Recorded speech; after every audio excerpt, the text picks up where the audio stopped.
Hey guys, we're live on the moon. And I'm so close, it's hard to even think about how close I am. And I'm going to show you some of the things that I'm seeing. And you're saying, well, Bill, you got to focus that thing. Well, I think that's about as good as I'm going to get. This is what they call a 3 times Barlow. That looks like a tank right there. You got to have an imagination, but look at the clearly the barrel of the tank. See the round, and see it's got like jets coming out the back, and it's on some kind of a cart. I mean, I have no idea what it is. Let me move the camera a little bit. See, if I move the camera, then as I move it, you can kind of see better what it is. I wasn't going to show you anything, but I thought you might enjoy looking at 3 times closer than I've been looking before. Even though it is out of focus, it still gives you a real good idea of what's on the surface of the moon. What I'm going to do over this next session, this is my expensive Barlow. This is a $100 lens. Okay, that's the edge of the moon right there.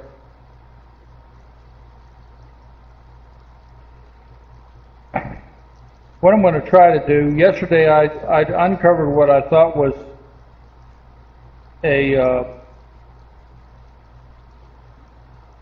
look at the shape of these things. Weird shapes coming off the edge of these craters. It looks like those are, I'll tell you what it looks like to me. It looks like to me these are platforms for little rocket ships to go into. I mean, I don't know, but if I move it, you can see it better, I think, sometimes. See how they're on the edge of, and they would fly right in there and go into their homes. Yes, Dorothy, there are fallen angels on the moon. No, this is not the best picture in the world, but it can give you a real good idea of what is up there. I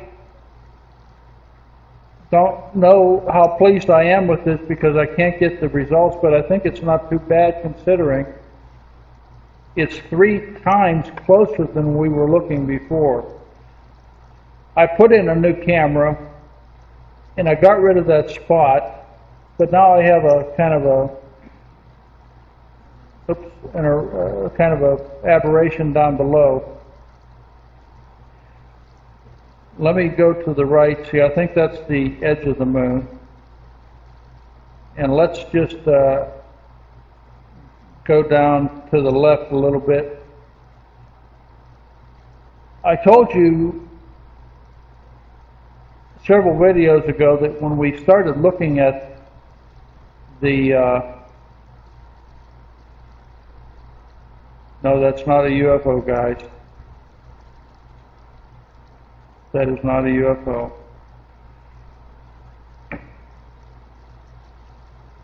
Let me increase the brightness.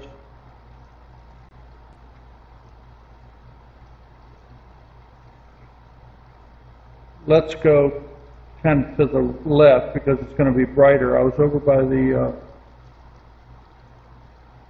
now see, you can see, it's hard, I know it's out of focus, but you can see inside that crater there pretty clear that there was something. I know it's out of focus.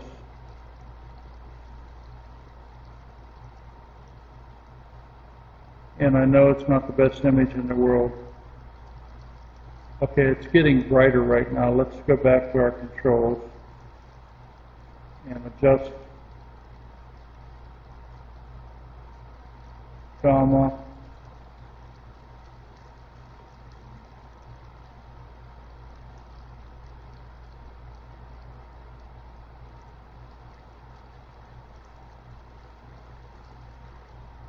But we are seeing, believe it or not, this is a very, very close picture. Now you should be terribly excited about what you're looking at, guys. I know it's not the best image, but this is probably the closest to being live on the moon as you're ever going to get. It's closest live video.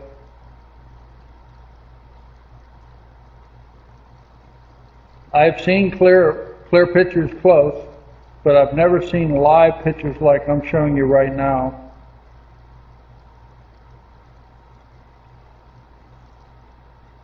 Let's just kind of go along and we might see something together. Go up.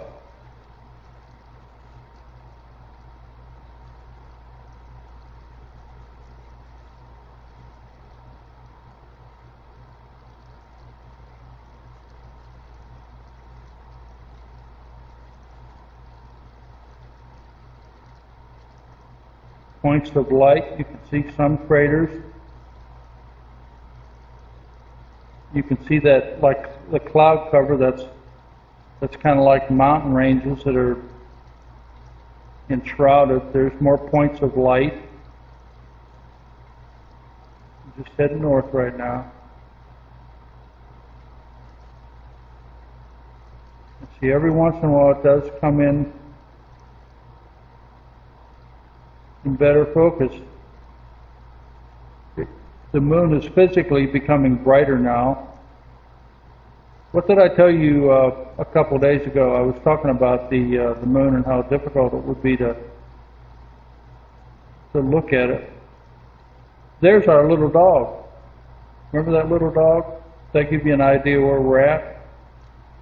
And let's, since we got that image, let's see if we can do something with it.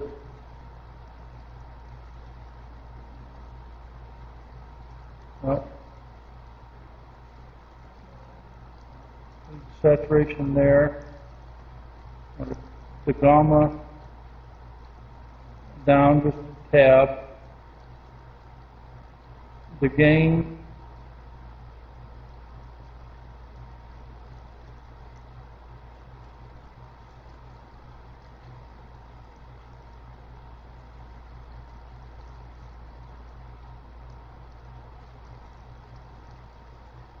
you are looking at a live image from the surface of the moon. My guess, I have to figure out what the power is. My guess is probably 400 power. I don't know. Pretty damn close. And not quite in focus, but focused enough to where you can see details.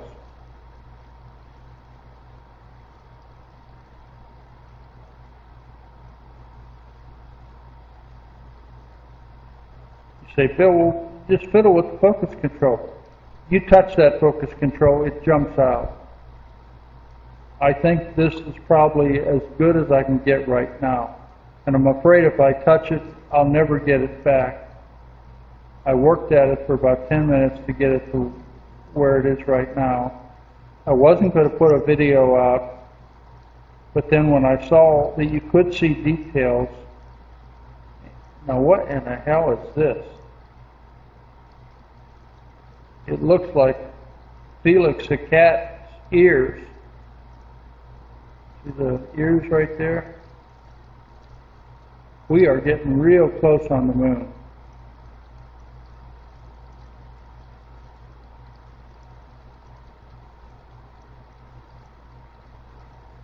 This is really exciting stuff for me, guys.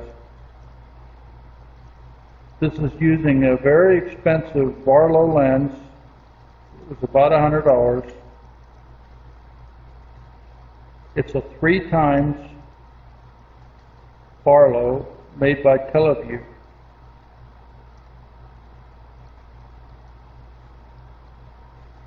I believe when Mike and I get our camera done, that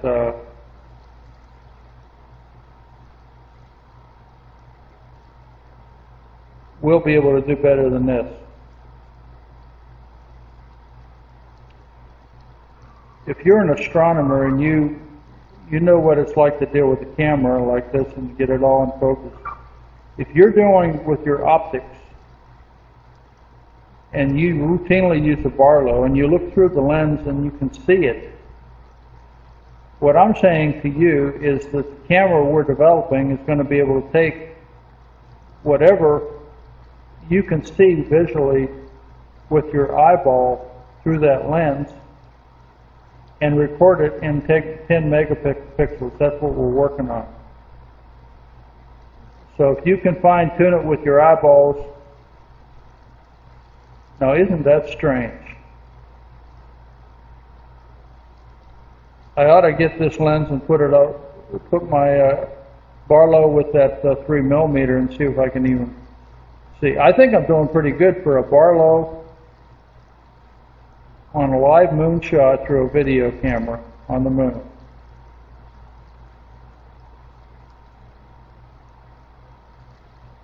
See, you can see the details. You've got a big crater right there, and you can actually see, I know fuzzy, but you can see these rocks laying on the ground.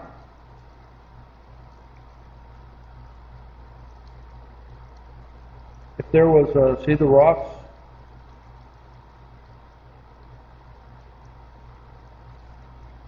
See how it waves in and out of focus?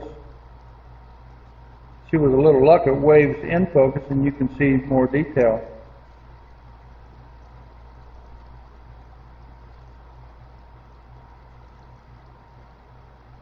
This is truly high adventure tonight.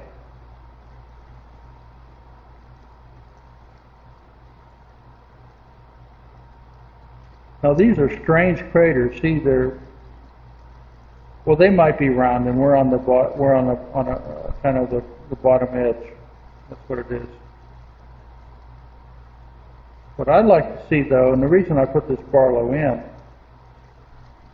remember yesterday I saw what I thought was a city on the moon.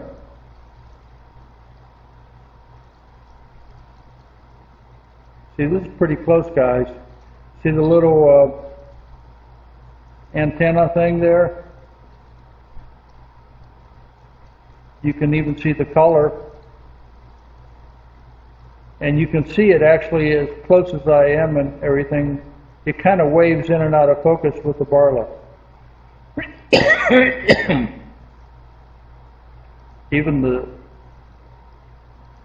Now what is this? See that little thing right there? It looks like it's a building or something.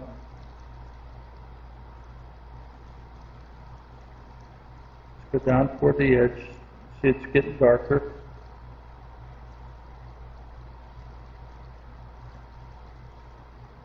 The lateral movement actually works pretty good, even with the Barlow.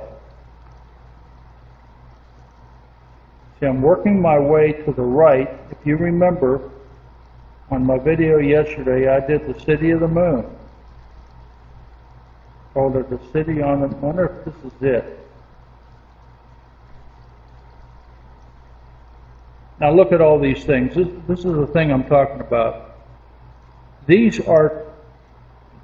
structures are made by fallen angels. These are tunnels, as best I can tell, to get them from point A to point B without exposing themselves to people like me. But see, they're up in the air. You can see that that's up in the air because of the shadow below it. See this one? This one's up in the air. See, it's up in the air, and see the shadow below it? See, this one here is curly-cue, crooked across the...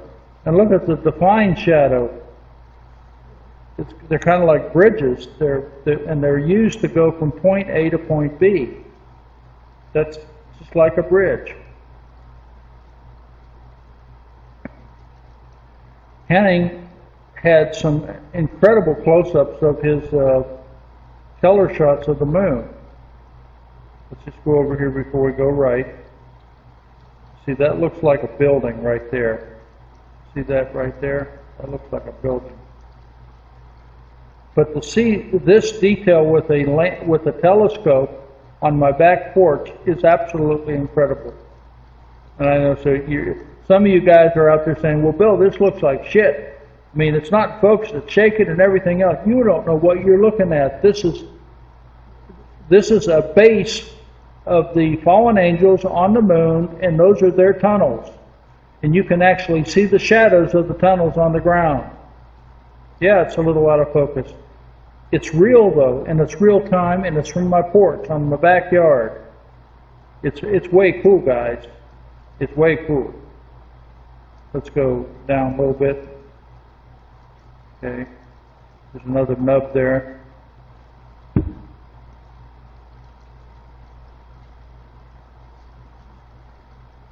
I see it. Let's just stay right here. There's another tunnel system. I think they built these things so they can walk around on the moon and go from point A to point B without exposing themselves.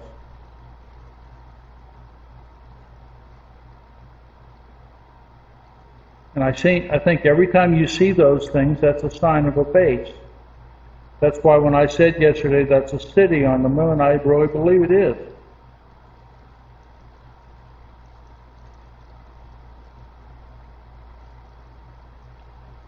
Okay, we're still working our way towards that city.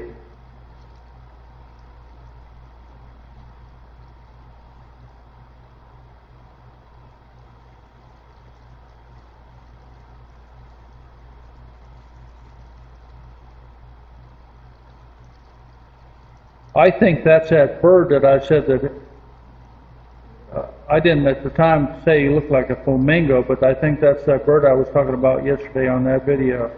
I think our city's up here. Now you see why I call these strange things names. It gives me a point of navigation when I'm just wandering around aimlessly on the moon.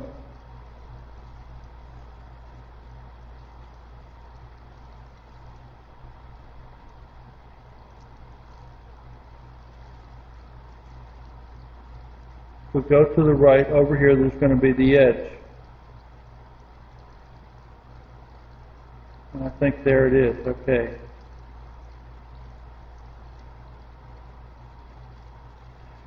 If you're an astronomer, I want you to be thinking about something. I am showing you live shots from the moon from a back porch telescope. Now, if you're trying to get people interested in your hobby, I think that you would do more to get people interested by doing video, because everybody can see it. You can post it on YouTube, everybody can enjoy it, they can see it. You do static pictures of a nebula and everything, and this is not exciting. This is exciting stuff, guys. Okay, I think this is our city, guys.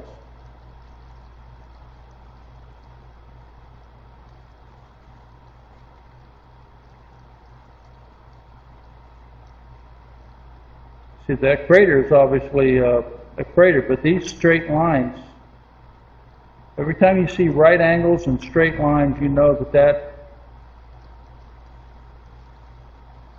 that's got to be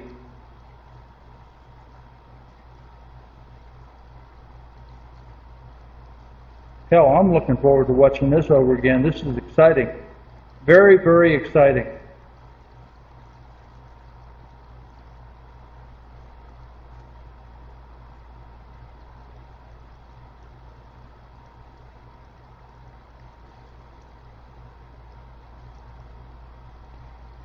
I think what I'm going to do, there's our eye, guys. There's our eye. We're too far up for the city. I called it the Eye of Cyrus. I think it's actually the Eye of Osiris. And it's the all-seeing eye from the pyramid on the dollar bill. I think that this eye on the moon is where they got that idea for the all-seeing eye for the Masons. I think somebody with a telescope saw that and said, that's going to be the all-seeing eye of the Masons. You say, well, that sounds like crazy talk, Bill. It probably is. Sounds pretty good, though. Look at this. We got these little craters that look, I call them hornet's nest craters. They stick right up in the air like I was talking about. See, when you get closer, you can see that there's some reality to what I've been talking about.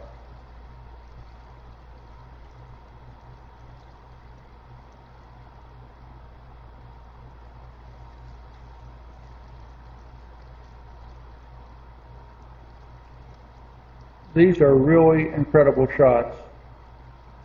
John Williams has taken some fantastic video of the moon. He's gone real close with his camera. He has a 12-inch Meade reflector. And I'm not sure how he does everything. I think he's using a camcorder. But he does little snippets that are like 3 minutes long.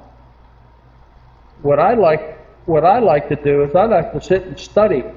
You turn your camera on and you just roam around and look for things, like I'm doing right now. I'm what they call an explorer on the moon. I'm exploring the moon with you. There's a rectangular shaped crater.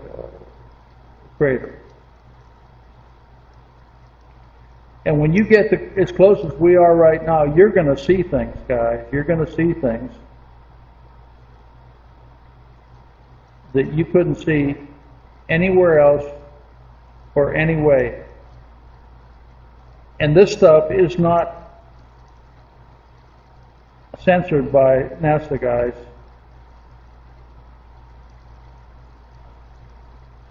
This is the real deal.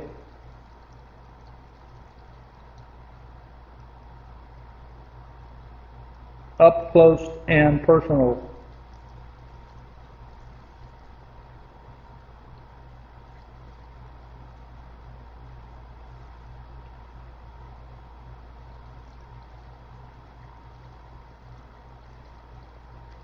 And I think that the telescope's doing a fantastic job. I've been studying these Barlow lenses.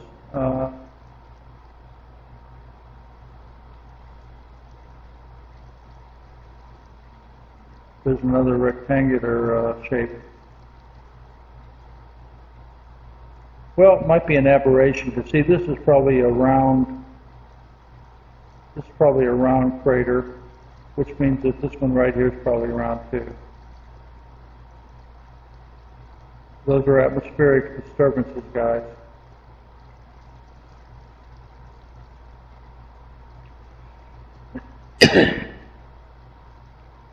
Now when I cough, even if I'm over on the other side of the porch, it still moves because it's so sensitive with this magnification, every little thing.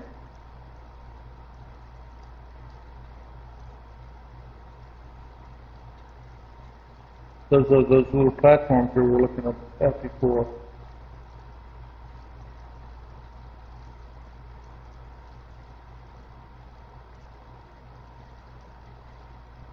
Got to give it a chance to get in focus.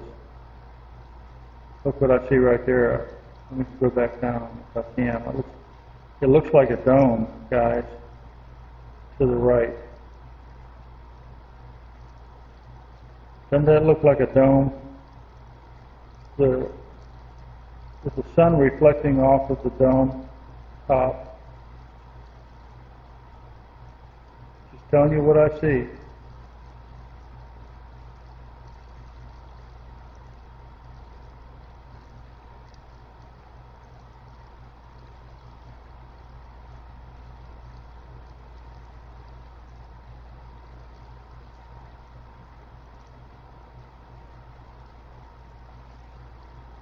Some of you watching this are saying, well, Bill, why don't you focus it?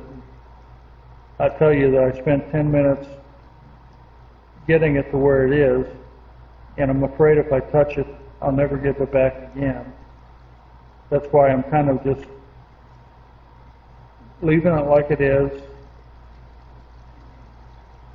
and because I can make out things and I can see things.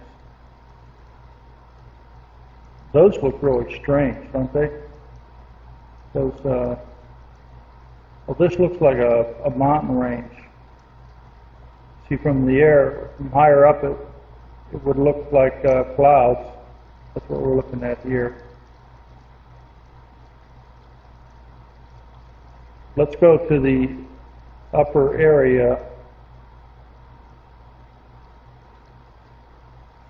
Let me do this. Let me throw in a little saturation. Just to give it a little bit more color.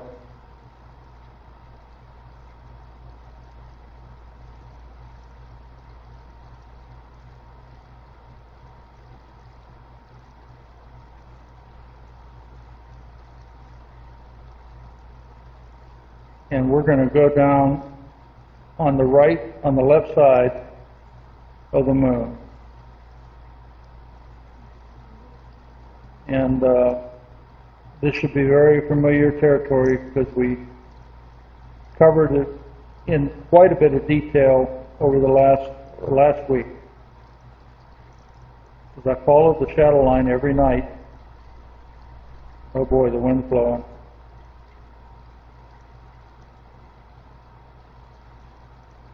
The biggest enemy I have is the wind and the focus. And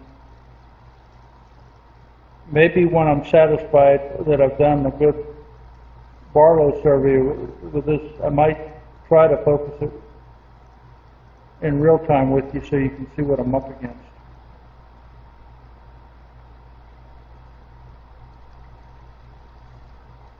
I might try it right when I get to the bottom of this pass.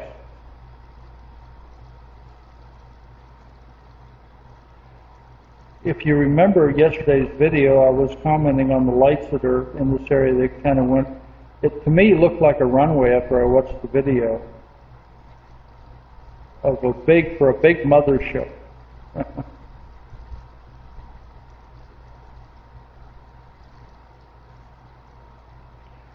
Wasn't that thing odd, though? The first thing that I showed you on that image from this video, it looked like the barrel of a tank. It was shaped just like a tank, guys. And you can tell how close I am by how long it takes to go down. And by the horizon, look how straight the horizon is. It doesn't curve.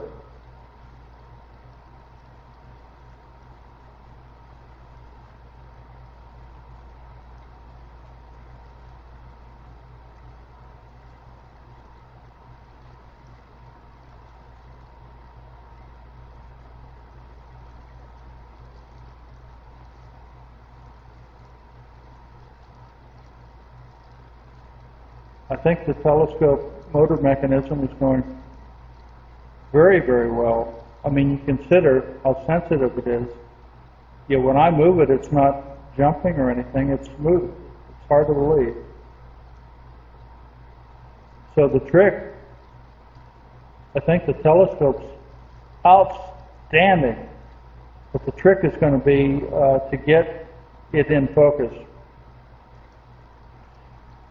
We might accomplish that with the camera we're working on that will use lenses. I do have something up my sleeve for this one. I ordered another, look at that, it's kind of a weird shape, weird too. I ordered a 1.8 Barlow. It's coated. It might be better than the ×2 Barlows that I got with that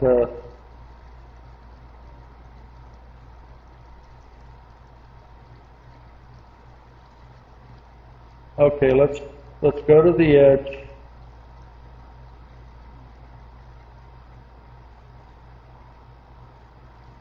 No, that's a bad place to focus.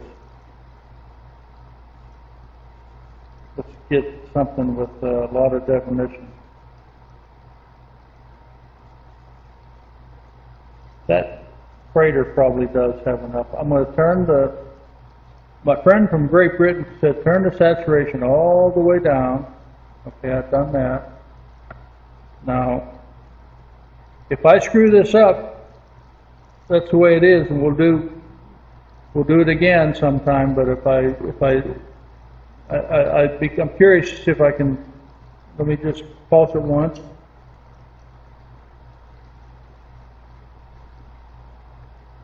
See, it's kind of out of focus.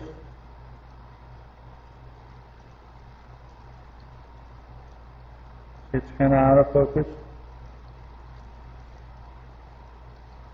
See, I don't have very much leeway or control.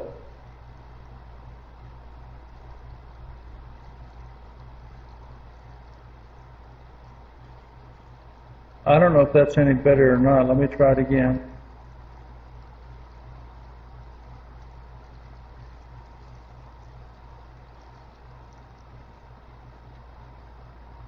Look at the definition of that cross.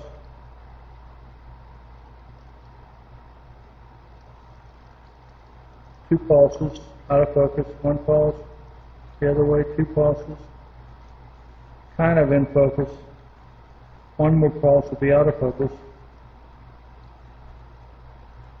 Back, one.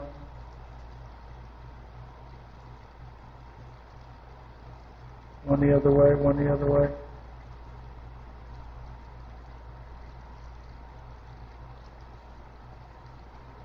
You can see what I'm up against. I'm concentrating on this and this.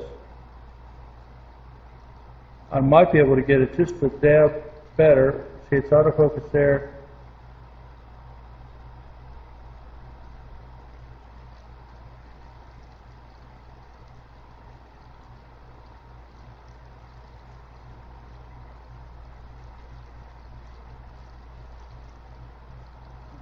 I'm doing this because I know that you guys are cussing me for not having it in focus, and I'm trying to show you how difficult it is. I'm about ready to leave it like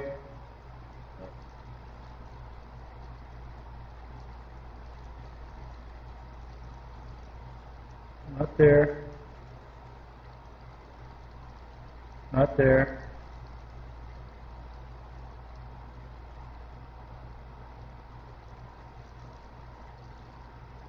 Not there.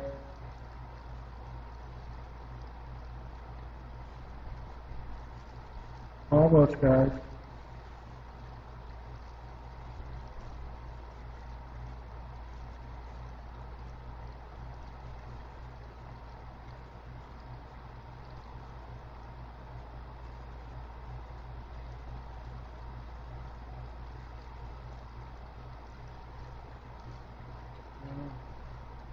That's about it.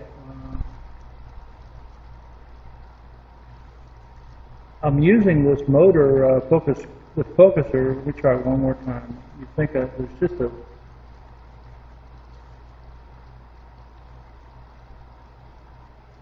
but it's very, very difficult to. I don't think I could do it with the hand controller. This has much more granularity than anything I could do minutely.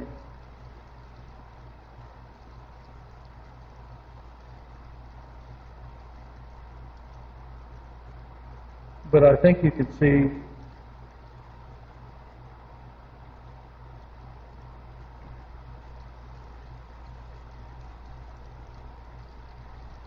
what I am up against.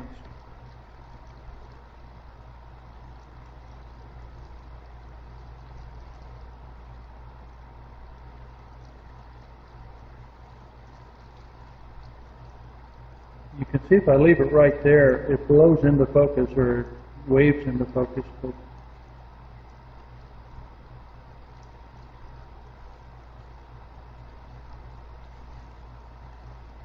Yeah.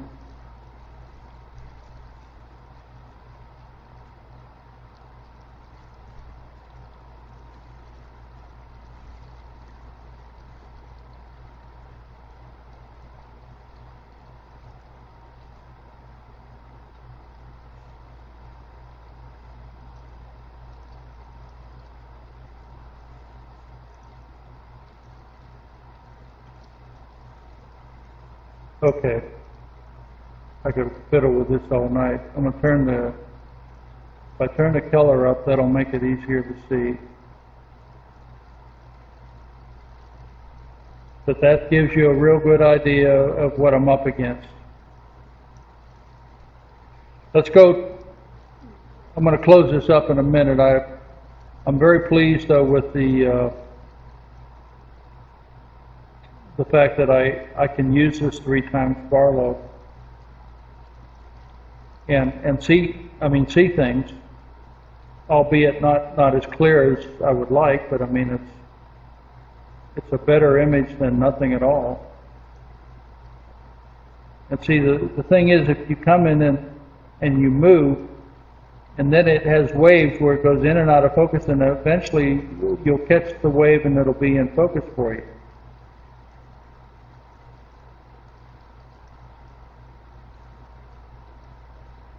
So if we watch it, you'll see that mountain range come and go. This is a pretty good telescope with pretty good lenses, but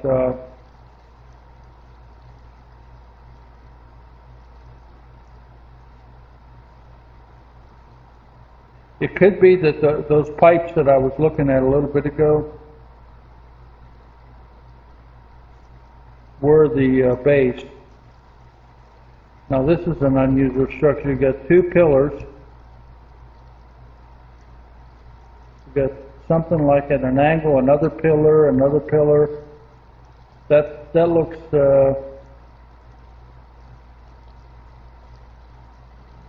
rather strange.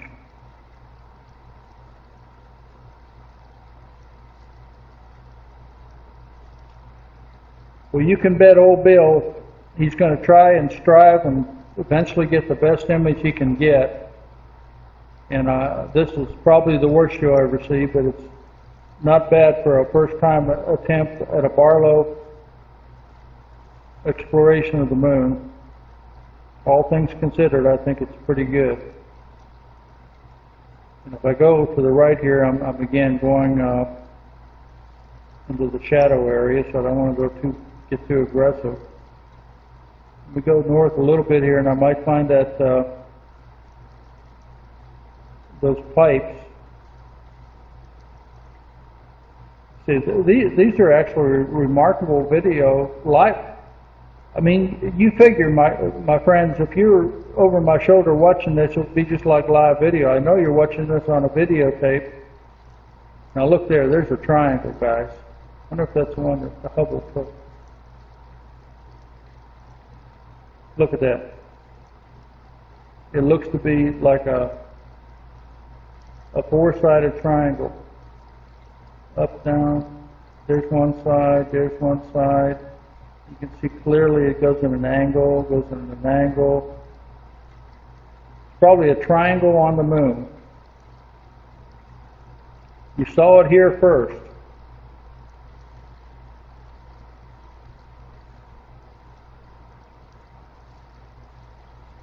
Well, we're going to revisit this one for sure with the Barlow. I was going to say one more thing before I closed it up. This is a Teleview Barlow. Teleview makes another kind of lens. It's called a Paramate, and it's actually probably going to be better. It'll be better for cameras, CCD cameras, than the Barlow, and I've been thinking about getting one of those. And if I do, then that might improve the contrast and the quality of the image.